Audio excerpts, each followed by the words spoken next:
Now, for some people, leverage is not even the threat of their own life. Some people rather die than have you tell them what to do. And so that's not the leverage. The leverage for them might be something for their children. Leverage for them might be spiritual growth. All of us have a leverage point. If you find the leverage, not the leverage you make someone do it, the leverage that will make them make themselves do it. We all have some place that'll get us to follow through. Now, if you get enough leverage and if you interrupt the pattern enough, how many of you ever had a pattern when you were a kid and you had like some obnoxious uncle or something and you were trying to be upset and they'd come like rub your damn head or some dish, make you crazy, and you couldn't stay upset because they kept doing this to you? How many had this happen? Say aye. If you have enough leverage and you break someone's pattern enough times, a new pattern will show up. If you're conscious, you can create the new pattern. So the answer is yes. Now then the question would be, Tony, if all it takes is leverage, then why don't most people change? Now, the only way people change is if they associate either enough what? Pain, so they have to change, or they associate changing will equal enough what? And ideally, if you get both, you'll change. If you get, every moment I do this, the pain's getting more and more intense, there's a point where you must change. And if I change and get less pleasure, you're going to want to change. How many follow? But what equals pain and what equals pleasure is what you associate in your nervous system. So what happens is, the only way you create change is changing what you link pain and what you link pleasure to in your nervous system, not just in your head, in your gut. That's what controls you. Lots of times in your head, you know what you should do, but your gut takes over. Your fear, or your greed, or your desire, or your comfort, or whatever. Who knows what I'm talking about here? Say aye. But watch this. How many of you used to have a favorite dessert, or a food, or a form of alcohol that you really, really, really loved?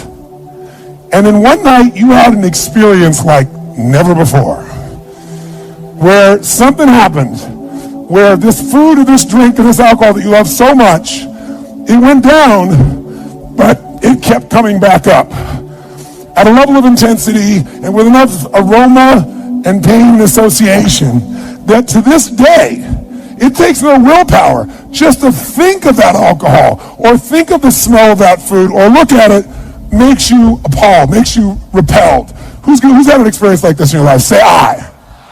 Tell me what that change was. Was that a change in willpower? No. All that happened is your brain changed what it used to link pleasure to, it now linked pain to. When you link enough pain, it takes no willpower, you're going to avoid it. The problem is some of you linking pain to things you need, like exercise, right? Or pain what you need, like a relationship, right? And it's the wrong association, but it's going to control your life. Your job is to change what you link pain and pleasure to. So that night, what was pleasure became pain, and now it takes no willpower, you just avoid it. So we call that changing what you associate to things in your nervous system, or for short, a neuroassociative change. In other words, changing in your nervous system, what you associate pain and pleasure to. Here's the other reason why people don't change. Because right now, my relationship's in pain. But it was good in the past, so you escape having to change by remembering a good time.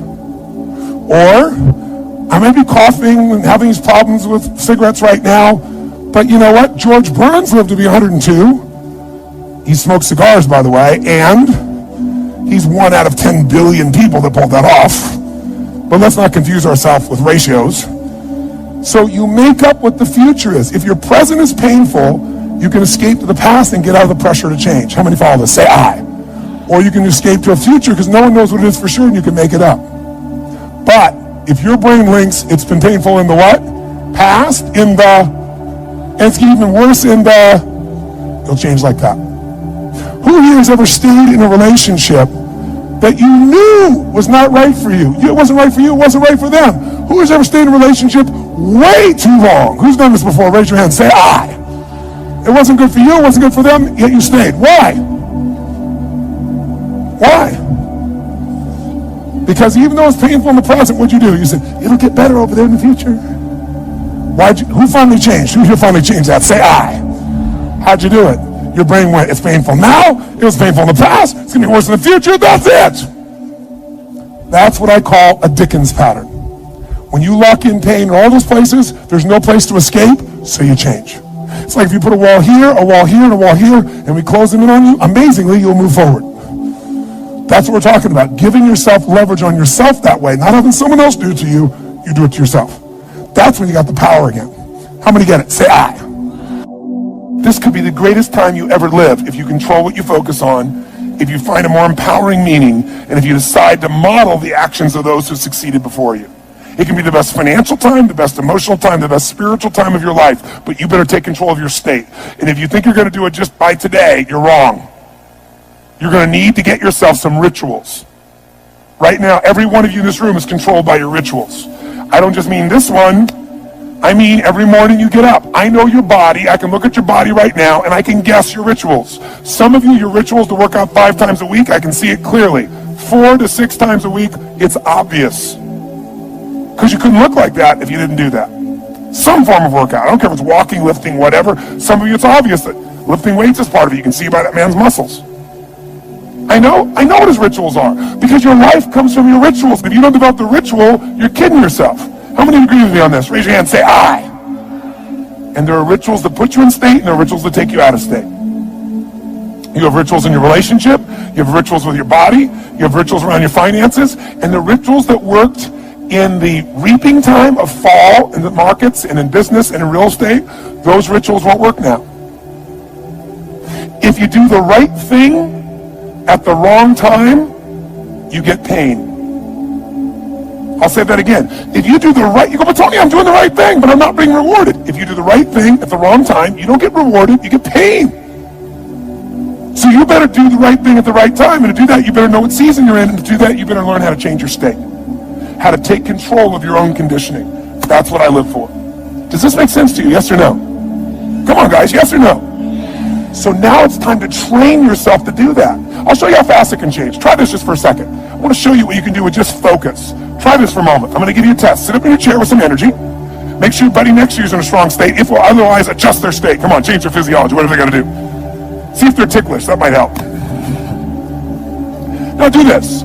I want you to look around this room right now and find everything in this room that you can find that is brown as fast as you can. Look for brown, look for brown, look for brown, look for brown. Look around you, look for brown, look for brown, look for brown. Okay, close your eyes. I'm going to give you a test. With your eyes closed now, shout out loud everything you saw that was red. If you see a lot more brown right now than red, say yes. Open your eyes. Look for red now. I want you to really look for red. Look for red, look for red, look for red. Anything you find that's red, look for red. All around you, look for red. Raise your hand if you found more red this time and say I. Why did you find more red this time? Because seek and you shall. That's right. Whatever you focus on, you're going to find it. In fact, let me tell you something. You'll even find it when it's not there. How many saw burgundy, called it red, just so you could have more things you counted? Raise your hand, say I, come on. See, whatever you're looking for, you're going to find.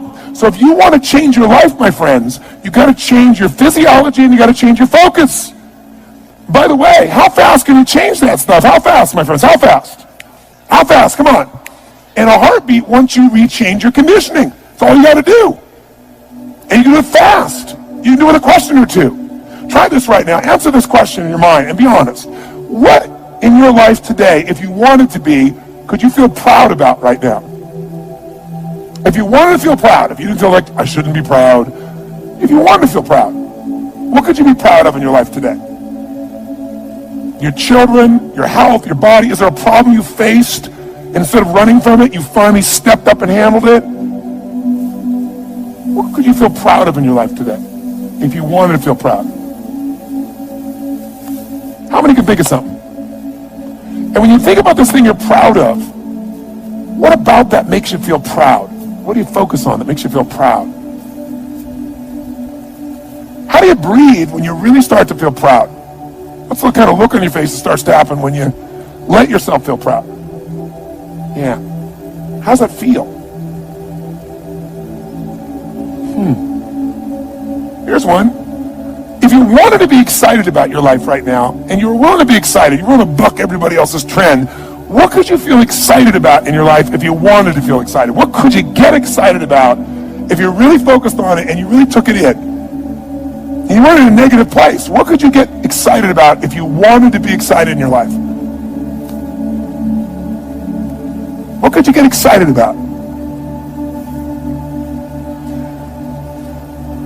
How many of you can think of something you feel excited about right now? Raise your hand. Let me see your hand. Say I. When you're really excited about it, what about that excites you? Or when you're really excited, how do you feel? How do you speak? What's your life like? By the way, when you're excited, does it tend to touch other people? Yes or no? Absolutely. By the way, do people have a tendency, by the way, who feels different right now than just even a couple moments ago? Raise your hand and say, I. Why? Because focus is controlled by questions. If you ask a different question continuously, not once, continuously, you will get a different answer. If you ask a lousy question, you get a lousy answer and a lousy state. Somebody says, why does this always happen to me? It doesn't always happen to you, but the brain's like a computer. Ask it a question, it'll have to come up with an answer. Because you deserve it, you idiot. Someone will say, how come I can never lose weight? You can lose weight, but if you keep saying, how come I can never lose weight, the brain's got to come with an answer. It goes, you're a pig. Lousy questions create what? Lousy answers. Ask a better question, get a better answer. Now here's what I want you to get. I want you to get that you can change your state. How fast, guys? How fast? How fast? And if you get the habit of doing it, you'll have a different life.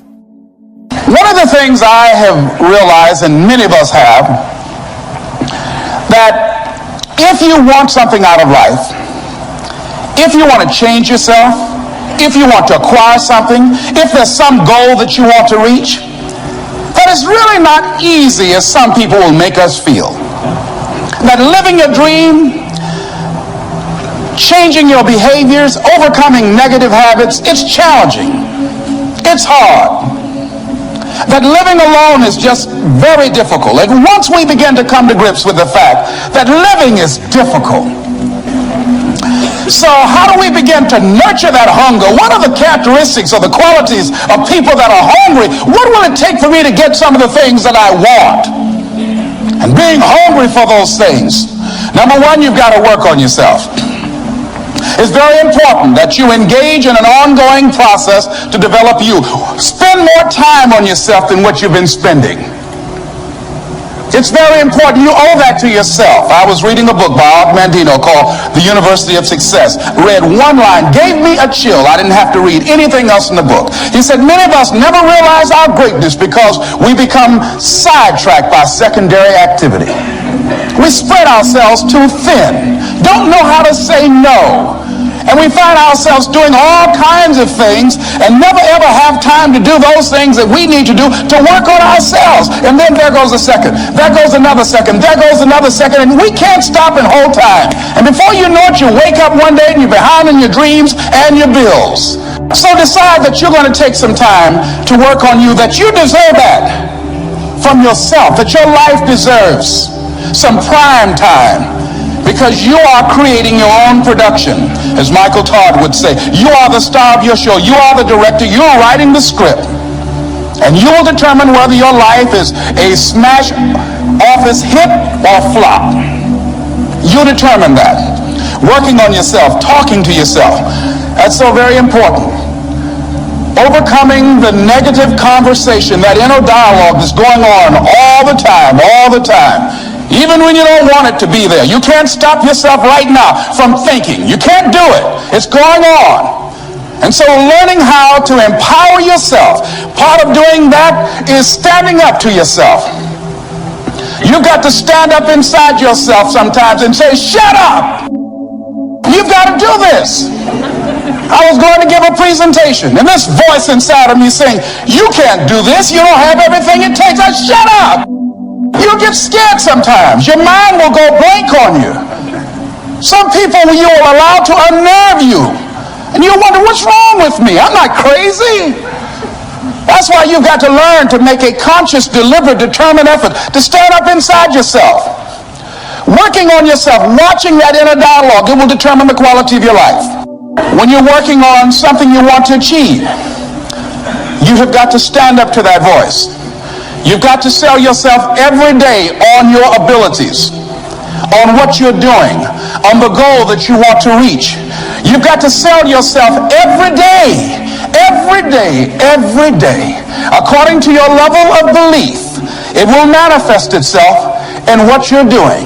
Whatever we have right now, whatever we're demonstrating in our lives, is a result of what we believe subconsciously that we deserve. And part of increasing that belief level is that you have got to convince yourself every day. You can learn all the techniques in the world. If you don't believe in yourself, it won't happen for you. I learned all of it. So that's why I do a training called Focus on the Seller. You've got to focus on you. And as you convince you, as you sell yourself every day, every day, every day, you will begin to see a difference in the things that you're doing. Selling yourself on your ability to perform a job, to achieve a certain objective. Telling yourself every day, here I go again. And I got what it takes. This is my day, and nothing out here is going to stop me. It takes courage to act. Part of being hungry when you've been defeated, it takes courage to start over again. When you have something you want to do, if you don't develop the courage to do that which has been given you to do, and you spend a lot of time going around trying to convince other people or trying to get their approval, what will happen is that you will lose your nerve. And other people will convince you that what you're doing doesn't have any value, and you'll give up on your dream. It's an interesting thing about life, I've also found, that if you don't have the courage to act, sometimes and particularly, if you have something special to do, life will move on you.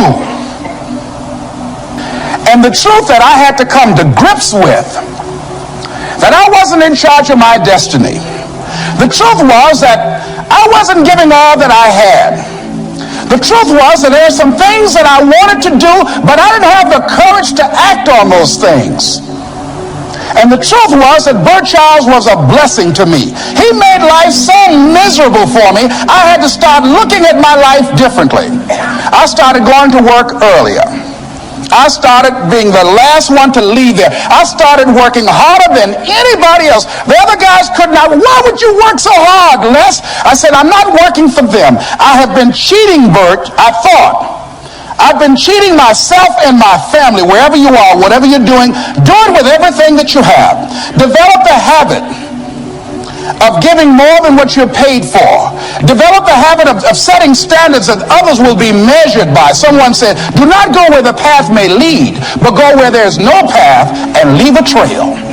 It is easy to be negative today. It is easy to have low morale today. I was at a corporation and they're going through downsizing and going to lay off some 1,500 people over the next few weeks. It's very depressing there. And those people that stay there 9 times out of 10, they're just going to do just enough to keep from getting fired. Anybody can do that. But if you can begin to harness yourself and say that where I am, I'm going to do the best I can with what I got, because that is an expression of who I am. If you get into the habit of just being mediocre, it will become a part of your consciousness. If you get in the habit of giving less than what you have within you to give, it will begin to reflect itself in your personality. It will begin to damage you psychologically. And you don't want to be a part of that kind of self-destructive behavior. And so you want to set some high standards for yourself. The next thing, part of what feeds that hunger, you've got to develop a sense of urgency. Aurelia said, stop living your life like you have 1,000 years to live.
In life, you're either here today and you're gone today.